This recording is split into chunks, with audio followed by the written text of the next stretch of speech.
Hello everybody, Dr. Susan Flyer, anesthesiologist and critical care intensivist, and due to popular demand, today we're going to talk about heart failure. And so we're going to talk about congestive heart failure, which consists of both systolic and diastolic heart failure. I hope you guys can see that.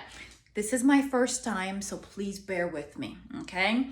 So when most people think about heart failure, we're mostly thinking about systolic heart failure, which is basically the squeeze, the function of the heart when it's squeezing and pumping blood out into your lungs, into your systemic circulation. Most often systemic circulation, because that's really what we think about is how your heart is perfusing your body. Diastolic heart failure is how the heart is relaxing. The heart, when I say the heart, I really mean the left ventricle in this situation, how it's relaxing in order to accommodate the blood flow that is coming from the atria. Okay, so today we're going to focus on systolic heart failure, and we're going to take it back to the basics. You have to learn the physiology of all this before the rest of it makes sense. So let's talk about systolic heart failure. We'll start by talking about stroke volume. What exactly is stroke volume? So stroke volume is affected by three different things when it comes to your heart. Number one, we're talking about your preload, okay? Preload. And then number two, we're talking about contractility of the heart muscle itself. And then number three, we're going to talk about afterload, right? Afterload. So what's preload? So basically think about preload as the stretchability of the heart. If you think about like a rubber band, something like this, right? Okay. This is normal resting. The rubber band, when I stretch it out to its full capacity, okay, when I stretch out to, that's basically the preload. So when your heart is stretching to accommodate the blood, that is considered the preload, right? And then of course we're going to talk about the contractility. So the contractility is basically the squeeze. Once you've accommodated the preload, now you're going to squeeze out the blood into your systemic circulation.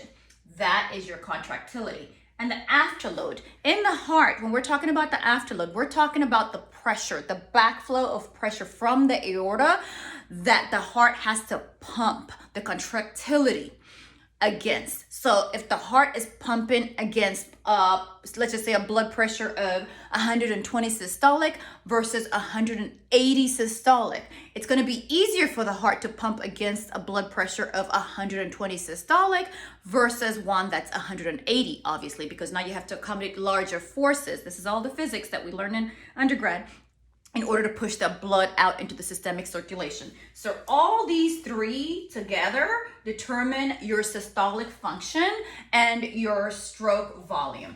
Now, your stroke volume is basically your end diastolic volume minus your end systolic volume. End diastolic volume minus your end systolic volume, okay? And that determines your stroke volume. Now, in a normal 70 kilogram patient, that's about anywhere from 60 to 100 mLs, but obviously it depends on your body surface area. It depends on the individual themselves.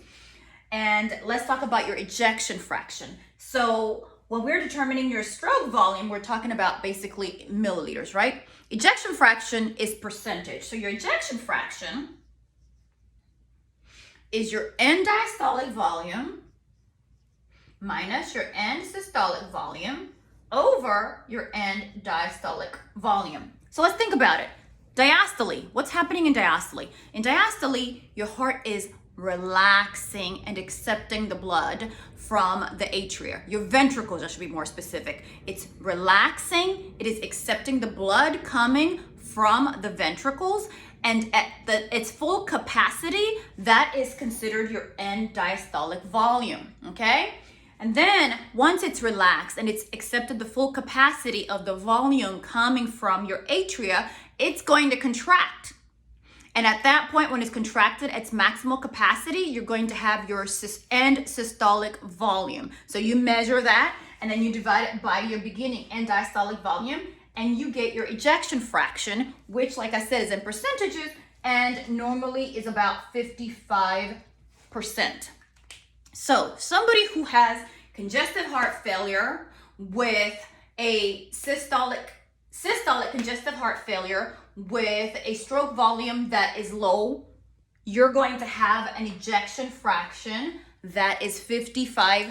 Oh, Lord. Bear with me. 55% or less. So that's what most people are thinking about when we're talking about systolic heart failure. We're talking about the pumping and the squeezing of the actual heart as it is squeezing blood out into your circulation. And when we talk about, this is mostly the left heart. So when we talk about the right heart, if you look at an echo report, it's going to talk about your systolic volume, your systolic function and your EF as it relates to the left side of the heart. And it's going to talk about your RV on a separate part of your echocardiogram report. So that's systolic heart failure. So when you have somebody who has a low ejection fraction, so somebody with a low ejection fraction, like I said, an ejection fraction of 55% or less, okay? What do you think is gonna happen to that blood flow? If it's not going forward into the aorta, if it's not going forward into the systemic circulation, where is that blood going to end up? So here we are. Here's the heart. Bear with me. I am not an illustrator, okay? So here's your heart. Da-da-da. These are your two atria. And then you got your ventricle here, and then you got your bigger ventricle here. Okay, so you're talking about over here. This is your RA, your right atrium, your left atrium. You've got your septum in between. And then down here below, you got your other septum, your interventricular septum. This is your intraatrial septum, your interventricular septum. And then you've got your RV here, your right ventricle, and your left ventricle, okay? The reason I make this bigger is because the left ventricle is bigger, okay? It is a difference of about, as far as the ventricular wall, we're talking about 1/3 the size of the ventricular wall in the RV, and then this one is much bigger, 2/3. So it's a lot bigger. And that's where your ejection fraction comes from, right? So if your ejection fraction is less than 55%, and we're talking ejection fraction, we're talking LV here, okay? LV pumping blood out into your systemic circulation through your aorta. So if your ejection fraction is less than 55%, right? You're going to have blood flow, blood that is congesting. Basically, it is staying behind in the left ventricle, okay?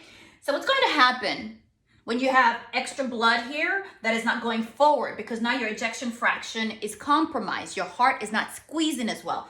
This blood flow is going to go back through your mitral valve, okay?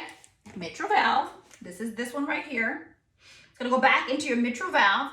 It's going to increase the volume in your mitral valve. It's going to increase the pressure in your mitral valve. And then what's going to happen? You're going to have backflow into your lungs, okay? Because you have now increased pressure going back into your left atrium, increased blood volume, and it's going to go back into your lungs. And that's why you have patients who come in with systolic heart failure and they have pulmonary edema, because you have this flow of blood that is basically, some of it is going forward like it's supposed to, but there's still some that should be going forward that is now staying in the left ventricle, and because of the congestion of the left ventricle, the pressures are going to transmit backwards, and then they're going to transmit into the left atrium, and they're going to go back into the lungs, and you're going to have a pooling of blood in the lungs, and you're going to have that crackling and that pulmonary edema that happens with congestive heart failure exacerbation, okay? Now, what happens if it's heart failure from the right side? Same thing. Even though we don't really talk about it as much, especially when you talk about like an echo report, same thing is happening. So if you have blood that is pulling from the right side, okay, same thing's going to happen. You're going to have it go back, okay, through the tricuspid valve, back into the right atrium. And so now where is it going to go? It's going to go back into your IVC. And what does your IVC go? Your IVC goes into your liver and into your lower extremities. So what do you see with these people, okay? You see people with congestive hepatopathy, okay? They have maybe elevated liver enzymes. You see people with peripheral edema because this blood flow, this pressure is now getting transmitted backwards down into the right side of the body. And then you're gonna see people sometimes with also kidney failure from congestive nephropathy. So all this is basically telling us that if blood is not going forward from the right side of the heart, okay, into the pulmonary arteries, okay, into the lungs, it's going to basically stagnate, congest in the right ventricle, increase the pressures here. The pressures will be transmitted back into the right atrium. From the right atrium, they'll be transmitted back into the right side of the body. Same thing is going to happen with the left side.